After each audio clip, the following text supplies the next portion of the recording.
مذہبیت جو ہے نا وہ اللہ سے مذاکرات وغیرہ کا نام نہیں ہے، یا کچھ چیزوں کو مان کے ان کی فارم پر ڈٹ جانے کا نام نہیں ہے۔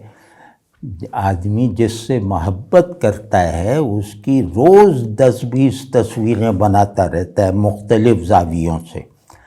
تو اگر دین میرے لیے سیرابی کا ذریعہ ہے تو میرے اندر تو طرح طرح کی فصلیں روز پیدا ہونی چاہیے اور روز کاٹی جانی چاہیے، اور میرا تخیل بہت زیادہ متحرک رہے گا میرے قلب کو پر احوال رکھنے کے لیے، اس کے احوال کو رنگین بنائے رکھنے کے لیے۔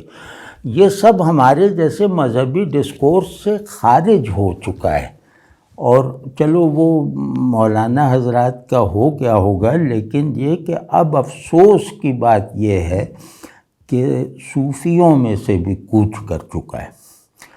تو یہ ذوق جمال، وہ جمال جو غیب سے مانوس رکھتا ہے، جو غیب کی طرف دوڑاتا رہتا ہے اپنے پن کے ساتھ، معرفت کے ساتھ اور رغبت اور کشش کے ساتھ، تو وہ سب ہے ہی نہیں۔ اب بس یہ کتاب میں لکھا ہے، وہ کتاب میں، ہر دماغ مذہبی ذہن 2 کتابوں، ہمارے مولانا فرماتے تھے کہ ہر دماغ 2 کتابوں میں دبا ہوا ہے۔